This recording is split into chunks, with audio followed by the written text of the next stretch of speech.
Hello, welcome. I am, okay, you can see my screen. I've always got to get things set up here, of course. Nope, I don't want to do that. So, okay, so today we're talking about stimulants. And, sorry, one more thing here. Okay, thanks for being patient. Unless you're not being patient, which I don't know because I can't see you. Anyway, okay, focusing. Stimulants today. We're talking general stimulants, so not just one specific thing, but stimulants in general. This is the last chapter that will be on your first exam. So first exam is going to be chapters 1 through 6. So this is the last one. Make sure you're studying. Let's get started here.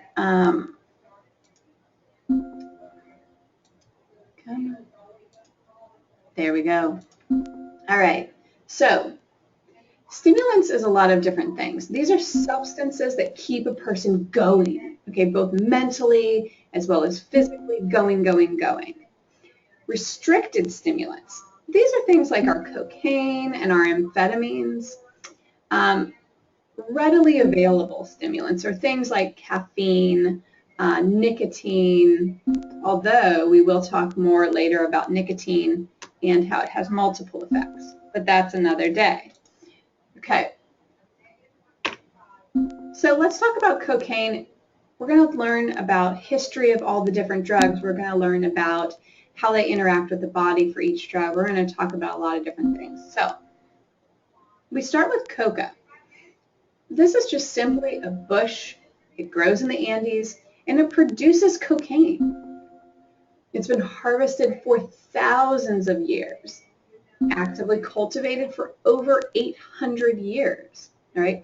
The coca leaf was really important part of the Inca culture. It was used as a currency. It was used in religious ceremonies. So a lot of that culture. A lot of natives of the Andes still chew coca leaves. It helps them, reduce fatigue. It increases productivity. They chew coca leaves in the same way that people here drink coffee or drink caffeine. Okay, and chewing coca leaves is a sort of a more mild stimulant than using the pure cocaine. All right, cocaine was used in Europe by the 19th century. For a while, we had this thing called coca wine. All right, coca wine used the coca leaf extract and a bunch of other stuff. They also used this for, like, they made, coca tea and lozenges with cocaine, lots of these things. But coca wine was very popular among cyclists. It was, popular among lots of different kinds of people. It wasn't seen as a problem because people didn't talk about its addictive parts. Now, we've talked about this before, okay, and that is that cocaine was used in the U.S. in many versions of things like patent medicines. And this is, again, that example of those cocaine tooth drops, patent medicines that said, hey, cocaine makes you feel a little bit better, and they were right. Again, you kind of need to tell people about side effects, and they weren't doing that. Cocaine was also used in the early versions of Coca-Cola, right? Hence, cocaine. They've taken the cocaine out. Doesn't mean Coca-Cola is good for you now, but it doesn't contain cocaine.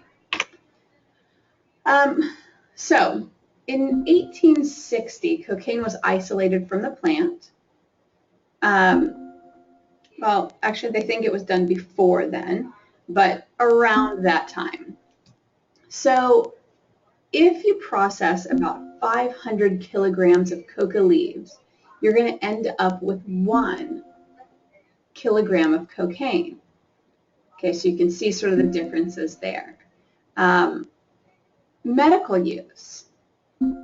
Cocaine is still used for certain medical reasons. Originally, we had this Dr. W.S. Halsted.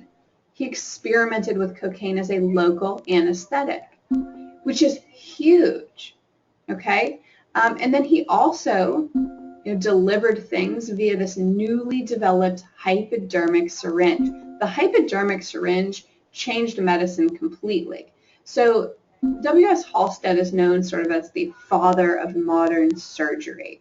So cocaine played a huge part here. When they could have a local anesthetic, that's a game changer. You no longer have your bite your bullet as your main method of getting through surgery. And then we have Freud. Okay, do know this. Sigmund Freud studied the use of cocaine as a treatment for depression, as well as a treatment for morphine dependence. Now, of course, that's interesting to use it as a treatment for dependence of another drug, because this is a drug that is highly addictive and people become dependent on it. But people, including Freud, didn't really know. What they did see is, wow, when people are using cocaine, they're really happy. They're no longer thinking that they just want to die and feel sad. So it seemed fantastic. Freud wrote about it. Freud recommended it to people. Freud just thought cocaine was the best. I always like to mention that because it's good to keep that in mind when you do learn a lot of things about Freud. When you think about some of his theories, if you've taken simply Psych 101 before, you know about Freud and some of his theories. Do remember that Freud used a good number of drugs. Okay, however, he went from really liking cocaine and recommending it to pretty much everybody to then saying absolutely not. So he opposed the drug after he had to deal with a friend who was going through cocaine psychosis. And that was really upsetting for him. And he's done a lot of writing about that also. And then after that, he changed his tune, was very anti-cocaine. Okay. Like I said, do know that for your exam. Okay. When we talk about early legal controls, the press, politicians made these wildly unsubstantiated claims about cocaine use among Southern Black individuals. I mentioned this in a previous lecture, and your book really talks about it specifically. I highly recommend that you open your book and you look at the pictures that were published, pictures, drawings, whatever, that were published, and the articles that were published about this. They talked about widespread use. They talked about it being associated with increased violent crime, but specifically Southern Blacks, quote unquote, that they were, going out on these violent rampages and raping and flipping cars over and just this ridiculous stuff, completely unsubstantiated. But because it was said by the press and politicians, people started to get scared. People started to freak out about it. And then 46 states passed laws to regulate cocaine between 1887 and 1914. All right? It's really this negative, racially charged publicity about cocaine that really shaped American drug policy. Okay? For good or bad, cocaine was one of the big things that started changing things about American drug policy, from that laissez-faire attitude to regulations. Okay, so this is a picture of our cocaine hydrochloride. This is often what people think about when they think about cocaine, this powder form. Okay, let's go back here. Coca paste. So coca paste is this, crude extract is created during the manufacturing of cocaine. In places like South America, coca paste is often mixed with tobacco. It's often smoked. We see it a lot less often here. Really, you can find any drug here, but this is not a popular thing. Cocaine hydrochloride. This is our most common form of pure cocaine, and that's what this picture is.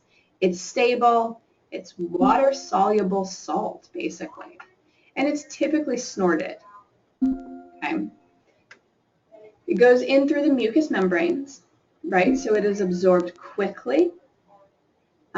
People notice that high very quickly, and it also doesn't last that long. So we've talked before, but things that are more addictive are things that are taken in quickly, that hit you quickly, and that are out of your system somewhat quickly. The faster this happens, the more likely it is to be physically and psychologically addictive. Because you know, if you're feeling down and you use it, it's going to work right away. So snorting helps that process. Freebasing.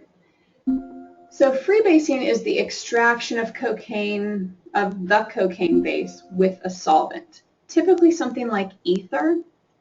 It can be heated, the vapors are inhaled. So that's if people say, oh, somebody is freebasing, that's what they're doing. Now, typically when people talk about cocaine, they talk either about the powder versus the crack cocaine. So crack cocaine is actually like little rocks, like lumps of cocaine base. It's prepared by mixing cocaine with water and baking soda. Now then these little rocks can be heated and the vapors are inhaled. So inhaling it, it's getting that to us again very quickly, and it's going away very quickly. So it's a little bit more short-lived. It's inexpensive. And this is where we start to see the difference between who uses powder cocaine and who uses crack cocaine. The powder cocaine, hydrochloride, is much more expensive than crack rock cocaine. There have been celebrities who have made comments about this. And also then we see people who are less educated, that have less income, end up using crack cocaine. But just to be clear, they're the same drug.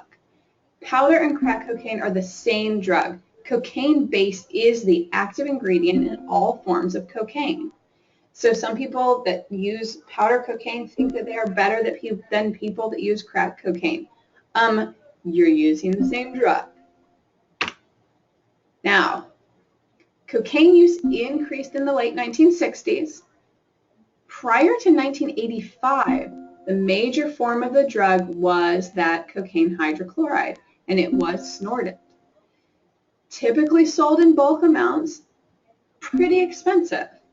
It was associated with status, wealth, fame, right? Celebrities, pretty much any movie that you see where people have money, whether they are, regular movie stars, porn stars, businessmen, anything like that, you're going to see people using cocaine.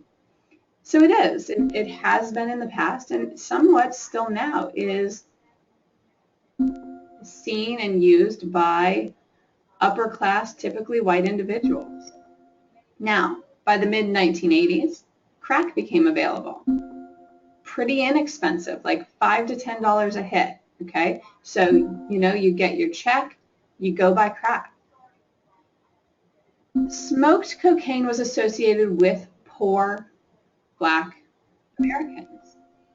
Completely different view of who is using these different things. And because people had this different view of, oh, well, these wealthy, famous people are using this particular drug, but these poor African Americans are using this other drug, so therefore, the conclusion is that powder cocaine is fine and crack cocaine is horrible and very bad, and those people should go to jail.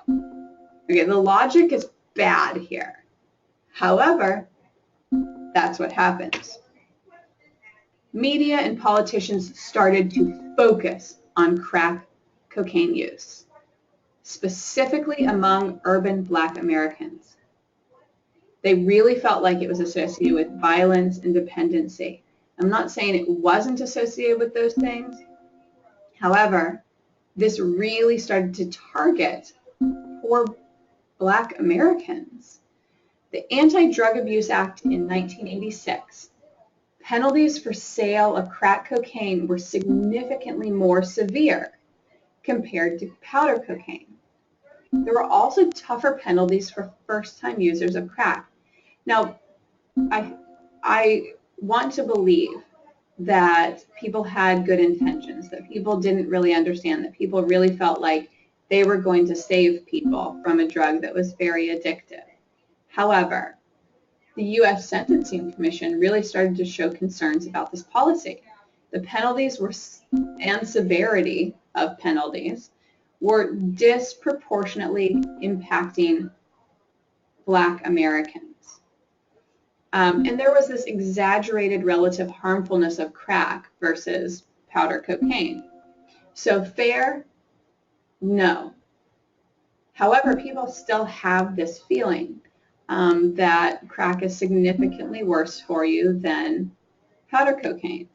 It may be somewhat worse. It may be more addictive, but people have an exaggerated idea of the difference. Okay, feel free to spend as much time looking at this chart as you want. It gets you a lot of information. This is federal cocaine offenders by race. Okay, big differences here. Again, pause this, look at it, move on when you're ready. Okay, now let's talk about cocaine's mechanism of action. So, yeah, it's complex actually. So it's going to block the reuptake of dopamine, serotonin, and norepinephrine. Now, if that word reuptake is confusing to you, please go back to some of our other lectures or go back to your book. This should make sense based on previous lectures. And you only need to know it for this class on a mild level. GABA and glutamate have also been implicated.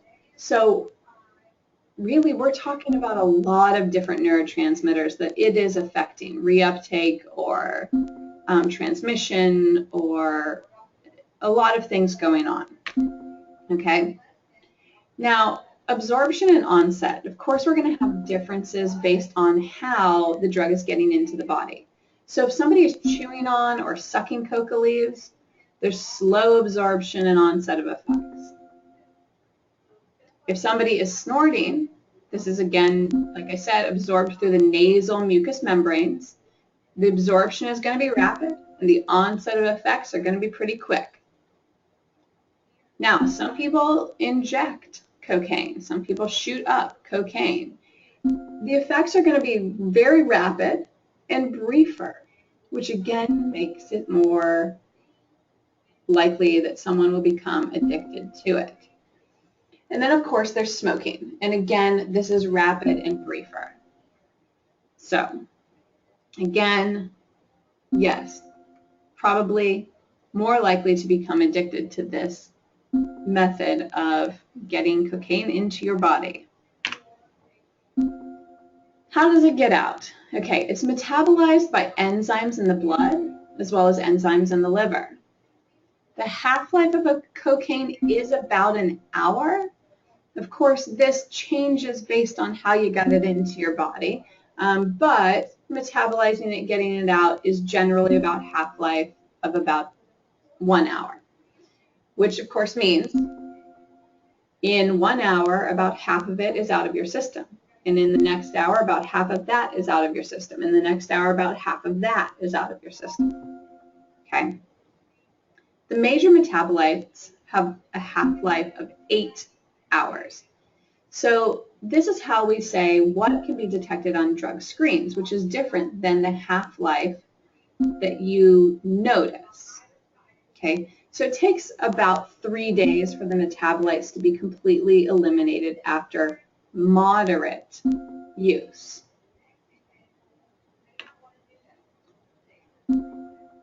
So, beneficial uses, right? Cocaine is not all bad. We started off by saying cocaine was used and helped a lot of things originally. It's just the addictive piece and some other things that are not as good. So it was can be used as a local anesthesia, right? Used medically since 1884. Early applications were for eye surgery and dentistry. Synthesized drugs with few central nervous system effects have really replaced cocaine.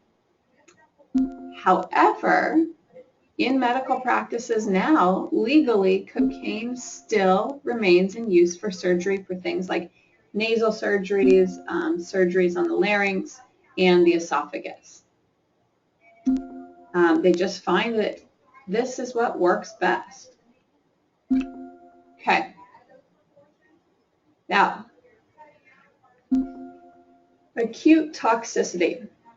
To give you a heads up, when you're studying for your exam, do know the differences between acute toxicity and chronic toxicity. Know the differences between, behavioral effects, physiological effects, just the general ideas there. So acute toxicity. There's really no evidence that occasional use of small amounts is detrimental to health. I want to be clear, I'm not advocating for cocaine use. However, when people use it occasionally in small amounts, it doesn't seem to affect the person in a negative way. Potential toxicity, though, does increase with larger doses. It has a serious central nervous system effect. It stimulates that central nervous system. It increases your heart rate. It increases all of those central nervous system things. Now, with those larger doses, this can lead to respiratory or cardiac arrest. That means you stop breathing when your heart stops working. And it can be faster than you think. There have been many celebrities that have died of cocaine overdose. Another issue is that cocaine is illegal, and therefore some people who sell cocaine are bad people, or just people that are trying to make money and don't really care if you're getting what you're wanting. So often cocaine is adulterated, which means other stuff is in your cocaine that you are then snorting, smoking, or shooting into your veins. The adulterants may be more toxic than the drug, but you don't know, and you won't know. You will just trust, and you will use, and you have no freaking clue what's actually going into your body. That should make people nervous. However, it's not going to stop people from using the drug forever or anything.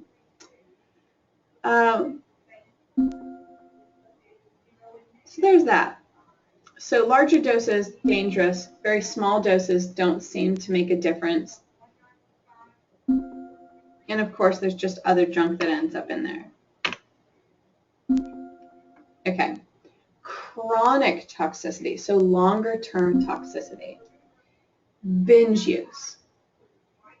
Binge use is this drug, any drug, but the drug is taken repeatedly and at increasingly high doses. The risks of binge use are increasing irritability, restlessness, paranoia, paranoid psychosis. And while those things are miserable, people do seem to recover once the drug leaves the system. So it's not something that is going to destroy you for life unless it kills you. But unless it kills you, it's not going to destroy you for life like alcohol will kill your brain and then you can't fix it. That's the way it is. So paranoid psychosis would not be a good time. But it doesn't mean that you're going to be psychotic forever. Okay, dependence potential. So cocaine addiction occurs in some users. Animal and human studies have shown that cocaine is a powerful reinforcing drug. So the way that they test this, of course, is they put animal models. We say animal models. That means an animal is being used to model human behavior. So if we put an animal in a cage and give them a lever and say, you're allowed to give yourself cocaine if you feel like it, animals will readily self-administer the drug. So animals will continue to give themselves cocaine. They want cocaine, cocaine, cocaine, cocaine, cocaine. Sometimes they're given a choice between food or cocaine. They pick cocaine. Okay, so that's how we see in an animal model that this drug is addictive. All right. After binge use, some people experience withdrawal symptoms. Withdrawal symptoms are going to be like just craving cocaine again, of course, because you know if you use it, you'll feel better. Irritability, anxiety, depressed mood, increased appetite, fatigue. And often these things are because, I mean, if you're using cocaine, you're really not hungry, you're really not sleeping, you feel pretty freaking good, and all of that. I don't know if you've ever been around somebody that's using cocaine, but they love everybody, right? It's kind of nice because they'll come up and be like, I'm so happy to see you, and we're so excited you're here. And you're like, that's great. What's wrong with you? It's typically easy to notice. So these would be our withdrawal symptoms. Now, going back to media issues, the media really over-reported this, overstated this. There was this big thing about this crack baby phenomenon, right? The media reported these expected long-term effects of cocaine exposure. However, recent studies indicate no consistent association between cocaine exposure and developmental problems. So they actually do not, these quote crack babies, later in life we actually don't see differences in hyperactivity or developmental delays or behavioral problems, abilities to read and write and do math. We don't really see problems with that. However, that baby is born addicted to cocaine, and therefore does sometimes have to go through withdrawal. A brand new baby going through withdrawal is kind of pretty sad. However, that child, if then raised in a healthy environment, shouldn't show these developmental problems, shouldn't show problems based on that being born addicted to cocaine. Now, if that child remains in a home or the home remains a problem, then you're going to have issues due to that, but not due to the fact that the child was born addicted to cocaine. Now, cocaine use during pregnancy is not a good idea. There is increased risk of miscarriage and increased risk of torn placenta due to cocaine use. So often births don't happen. So there's that. Okay. Now, cocaine is readily available in all major U.S. cities and small towns also. The price and purity have really remained pretty stable for the past decade. Most illegal cocaine in the U.S. comes from Peru, Bolivia, Colombia. Yeah. Now, these surveys that we talked about before, they indicate that less than 1% of adults currently use cocaine. That's from the 2012 data, which is down from a peak of 12% in 1980s, right? So if you have parents or know people that were young adults in the 1980s and they ever say that things are terrible now, you just let them know that things were actually terrible when they were in their teens and 20s. Down from a peak of 12%, so only about 1% now. In general, usage rates of cocaine and amphetamine tend to go in opposition. So that is, when cocaine's trendy, amphetamine use is down. When amphetamine use is trendy, cocaine use goes down. And it kind of goes back and forth there. So let's talk about amphetamines. I have strong feelings about some of this stuff. So the Chinese used a medicinal tea made from Mao Hung, and that's ephedra. You may recognize that word. We will talk about ephedra again, or ephedrine, that has been in certain energy drinks in the past. It's a stimulant, okay? And the active ingredient is in Mao Hung, or Hung, however you want to say it, is that ephedrine. It stimulates the sympathetic branch of the autonomic nervous system, right? It's what we'd call a sympathomimetic drug. Sympathomimetic meaning it mimics the sympathetic nervous system. Interestingly, it is also used to treat asthma, so there's a pro. Some people use this for asthma treatment.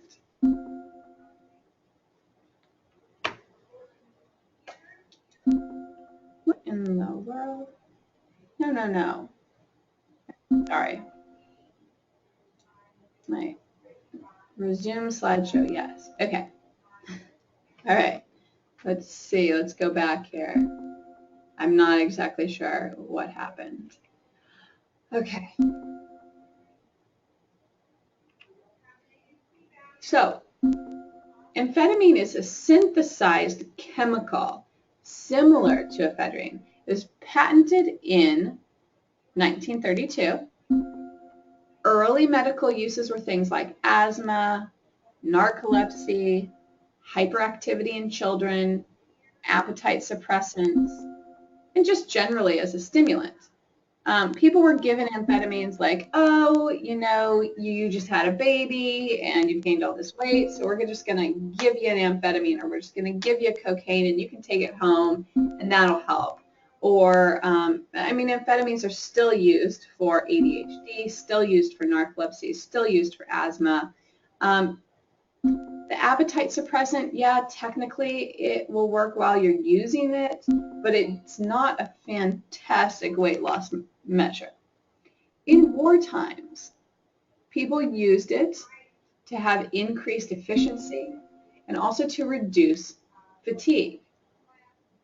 In the 1960s, there was something called the, quote, speed scene. So this is when a lot of IV drug users used amphetamine. That is, they shot up amphetamines. And they did that either just the amphetamine or in combination with heroin. And that's what a speedball is. If you've ever heard people use that term, a speedball is amphetamines combined with heroin. Oh my gosh, that's a horrible idea, right? However, some people love it. So most street amphetamine came from prescriptions at the time. So it was a bit safer than it is now. Now, amphetamines have become a lot more tightly controlled. And of course, that leads to more cocaine use. It also leads to people illegally manufacturing methamphetamine. Now, methamphetamine, that's a whole mess. All right, let's talk. Illegal manufacturing of methamphetamine is dangerous. It's associated with toxic fumes. It's associated with toxic residues. Sometimes homes of people who are making it blow up. It is unacceptable to have children in places where this is being made. That is child abuse. You will have your children taken away. Besides the fact that you are doing something illegal, you are also doing something very dangerous to children. And to yourself. But the drug contains impurities that may be toxic. Now, this is not a real thing, but I always think about if you walked around your house and you picked up a bunch of things that said, don't ingest this, or this is poison on the bottle, and then you made soup out of it, that would basically be methamphetamine. And now, like I said, that's not real. That's not really how you make it. I just like to think of it that way. Okay. Methamphetamine abuse rose in the western and midwestern U.S. through the 1990s. The increase in the eastern U.S. cities were kind of modest. People really like their cocaine out there. But in the other parts of the country, methamphetamine became more popular. Before we go on, I want to go to, here, let's see. Assuming you can still see my screen here, I'm going to go to Faces of Meth. So if you can't see my screen, I am going to Faces of Meth.us. Okay, so, oops, that's not right, meth. I missed an H. Okay, so it's www.facesofmeth.us. Okay, now I'm going to scroll to the bottom of this page. I've been to this page many times, and I'm going to go to click on the yellow part. It does give you a warning. It can be kind of not great. So here's the thing about meth. It messes you up quickly, and it messes up the way you look, which is really interesting. So the thing you can do with these pictures is you can scroll over them, and it shows you what they look like and then what they look like later. So here's first guy, and here is, it says 3 months later. This lovely woman, 2.5 years later. Do you see that the facial structures change? I always find that very interesting. 2.5 years later, and 1.5 years later. Okay. Meth is a hell of a drug. So I am, and you're welcome to, look at these things, show your friends if they are having any thoughts of like, maybe I'd like to use meth. If you look at the red dots on people, I've seen clients in my office who are using meth, not my current office, in the past, in other states, people that are using meth, and they have these red welts all over them. And that's because people start to feel like things are crawly on them, or feel itchy, or feel, I think crawly is the right word, and they start to pick, and they pick, and they pick, and they pick at that spot, and they pick, and they pick, and they pick until they have an open wound and are bleeding, and then they move on to the next spot, and they do it again and again and again, to the point where they just have these open wounds on their bodies. And it doesn't stop them from using meth. That's how intensely addictive methamphetamine is. Okay? Now, let's move on. Okay. So amphetamine pharmacology. And now we're going back to just amphetamines in general, okay? The chemical structure of amphetamine is similar to the catecholamine neurotransmitters. Causes increased activity of monoamine neurotransmitters. It stimulates their release. So things like dopamine, norepinephrine, serotonin. The structure of methamphetamine allows it to easily cross that blood-brain barrier. Ephedrine is less able to cross the barrier, so therefore it produces more of the peripheral effects and fewer of the central nervous system effects. Methamphetamine is going to be much more of those central nervous system effects. Okay, peak effects. About an hour and a half if you're ingesting it orally. About 5 to 20 minutes if you are snorting it. About 5 to 10 minutes if you are injecting it or smoking it. The half-life is going to vary here from about 5 to 12 hours. Completely eliminated in a couple days. Rapid tolerance can occur after high doses, and that is, so you take it and almost immediately you're tolerant to it. So if you want to get that same effect because you feel like crap because you're coming down from it, you have to up your dose. and up your dose and up your dose. Okay, so you're upping your dose very rapidly, which you can imagine is extremely dangerous. But that's what happens. Now, beneficial uses, right? Depression. It was the treatment choice, not meth, just amphetamines in general was a treatment choice during the 1950s and 60s. Sometimes it's now used as an adjunctive therapy. That means an in addition to therapy. So that is maybe somebody takes a different antidepressant and they're in therapy, you know, like psychological talking therapy, and then they use some sort of amphetamine. Now, people are not going to typically use this all the time. The advantage would be that an antidepressant takes, you know, 2 weeks to start working. And amphetamine is going to work right now. So it may be if somebody is in such a horrible place that they can take this. Having said that, there are a lot of other drugs that are being studied currently that we will talk about, ketamine, for example, that also have rapid effects and are not addictive like an amphetamine is going to be. Weight control in the 1960s, it was widely used to reduce food intake and body weight for short periods of time. There is a methamphetamine that's currently FDA approved for this. It's really specific and it's only used in very specific situations and only by some doctors. Long-term effects on obesity, though, are unclear. So we don't really see that this type of a medication or drug is going to work long-term because once you stop using it, it's not helping anymore. That's why kind of learning behavioral techniques for weight control seem to be the best way to go for long-term. Okay, narcolepsy. Narcolepsy is when people just fall asleep all of a sudden during the day. It's uncontrolled daytime episodes of muscular weakness and falling asleep. So stimulants are used to keep people awake during the day, to keep them functioning, to keep them able to do things. People with narcolepsy typically can't drive anyway, or that is they're not allowed to. But it may help you, you know, make sure that you can stay awake while cooking or stay awake while working.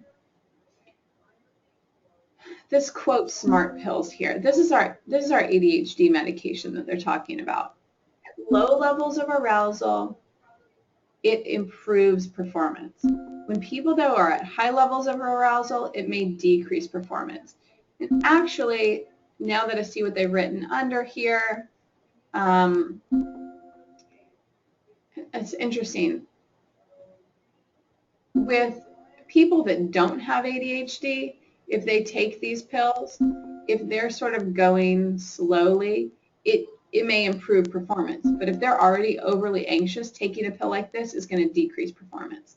And the reason I say this is interesting is that people with ADHD, it appears that their brains work a little different. And it appears that their brains are actually going, and these amphetamines actually help them to focus, as to where somebody without ADHD taking the same dose may do something different. Okay, there's more information about that in your book if you want to look at it. So athletics. Under some circumstances, it may produce a slight improvement in academic performance. Now, when you're competing at a hugely high level where 1 second or half of a second makes a difference, then you're going to want to use something like this. But if you're just talking about general athletics, the improvements are so slight you probably wouldn't notice them.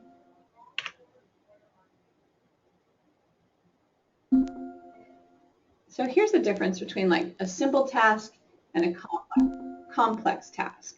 And that is, so methamphetamines here are reaction time for a simple task. It may help, but for a complex, why I've just like stumbled on that word twice. complex task, you actually see people do more poorly when using a methamphetamine because it just gets too confusing and they jump to a conclusion when that's not the one that it actually is. So simple task, you know, performance is a little bit better. However, complex task, not as good. Okay, here's our ADHD. So treatment of ADHD is characterized by problems with inattention, hyperactivity, impulsivity. Some people have just inattention, some people have just hyperactivity and impulsivity, and some people have a combination of both. So stimulant medications can interestingly reverse that catecholamine-associated deficits that we believe to underlie what's causing ADHD. It seems to work. There are a lot of other non-stimulant medications now that are used. However, the stimulant medications work. It's the reason that people go to non-stimulant medications is because they are worried about people selling them. They are worried about people being addicted to them. In younger children, if children take them continuously, you see some stunted growth, which is why they recommend what they call, drug holidays, which in this case means not taking it. That means that on the weekends, don't take the medication, or over the summer, don't take the medication, which is really difficult for parents sometimes with children with severe ADHD. And in those cases, these other non-stimulant medications are fantastic. So there's that. Okay. There are concerns about abuse and side effects, which, like I said, lead to other treatment options. However,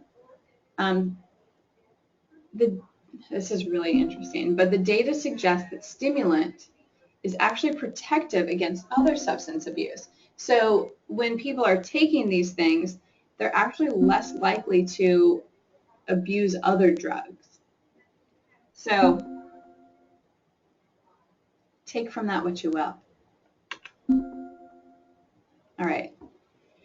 Amphetamines, acute toxicity. Acute behavioral toxicity would be increased feelings of power, suspicion, paranoia. In animals, very high doses destroy catecholamine neurotransmitters. However, let me say this, and this goes with all animal studies. In all animal studies, the dosing regimens that they use don't mimic those used by humans. So, for example, when they give animals doses of sugar substitutes and then say that this sugar substitute will cause cancer, they give them so much that I had a teacher once that said, you know, you would drown before drinking that much diet soda, which is, I don't know, I find that entertaining. They give them so much. So the high doses that they give these animals that end up destroying the catecholamine neurotransmitters, that may or may not demonstrate that that's actually something that would happen in humans, because the doses are really, really high that they give them. Now we have chronic, long-term toxicity. Paranoid psychosis following binge use. Now, it could be due to different things. It's possible that people who already have schizoid personalities or psychotic features are more likely to use these medications, or more likely to use methamphetamine. And therefore, it looks like methamphetamine's causing it, but maybe it's something that's already kind of there, and then methamphetamine triggers it or makes it worse, or it just happens to be those people who are using it. But it may not be. It may be that the methamphetamine is causing it. We don't know. That's not something that will be easily studied. Or it can be primarily due to sleep deprivation. So that is just simply you've been up for way too long because you're using the amphetamines and you haven't slept and you're psychotic. There's no evidence for permanent behavioral or personality disruption for some of these things. Even methamphetamine, as far as behavioral or personality disruption. With methamphetamines, like I said, we do often see changes in facial structure, but people can recover from this behaviorally, personality-wise. Going back, though, I've done a lot of evaluations for people applying for disability, and I've definitely seen a few people that have come in, and the reason they can't get a job is because they look like someone who uses meth. Even if it's been 10 years since they've used methamphetamines, they look that way. Maybe their teeth are gone or look bad, or their facial structure has changed in ways that they, like I said, look like someone who uses meth, and people won't hire them. So they're applying for disability. So again, things to think about. Concerns, so dependence potential. It can produce psychological dependence in individuals defined by that DSM criteria. It's a potent reinforcer in animals and in humans. Abuse is really quite likely to be dose dependent. So that is low to moderate doses for medical use rarely lead to dependence. Higher recreational use doses are likely to lead to dependence. Occasional use, probably not dependence. That binge use, regular use, does lead to dependence. Oh, and there we've gotten to our end. Okay. So that's generally the information you need on stimulants. For your exam, when you are studying, the majority of the information that I ask questions on is in the lectures. Remember, there are only 50 questions, and they're multiple choice. And I say only 50 questions because this is 6 chapters. So it's really difficult for me to only pick, to pick less than 10 questions from each chapter. And that means that you're going to study a lot of things, and I want you to. And I want you to know a lot of things, and I want you to learn a lot. And then you're going to get to the test. And I'm only going to ask you questions about some of those things that you studied. But you study all of it because you don't know which things I'm going to ask about. Some people say, do I give a study guide? The PowerPoints are generally the study guide. But again, I just want to warn you, if you take the test and you feel disappointed because there's lots of things you know that I didn't ask about, I'm sorry. But there will hopefully be a lot of things that I do ask about that you do know about because you've prepared so well on all the information. Okay, I hope everybody does great. I do recommend that you study. You do need to study. I don't want to, say this test is easy and don't study. It's not. However, I do hope that the questions that I've picked are absolutely things that I've covered, and there shouldn't be surprises. As long as you've studied, there shouldn't be surprises. We'll put it that way. Okay, good luck, and I will be grading your assignments, and I will be back for Chapter 7. All right.